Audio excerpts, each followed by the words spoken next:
I am be sorry, Aliya. I am be sorry. ഞാൻ അങ്ങനെയൊന്നും ചെയ്യാൻ പാടില്ലായിരുന്നു. ആരാ അവിടെ കിടന്ന് ബംഗളം ഉണ്ടാക്കുന്നത്? ആരാണെന്ന് അറിയില്ല. ചങ്ങലക്കിട്ടിരിക്കുക. ഭ്രാന്താണെന്നാ തോന്നുന്നത്.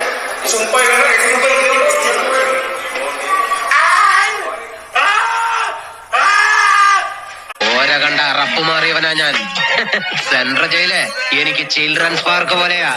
ഏത് കൊമ്പം വന്നാലും ആ കൊമ്പ് ഒടിച്ചു കളയും ഈ ദശമൂലൻ.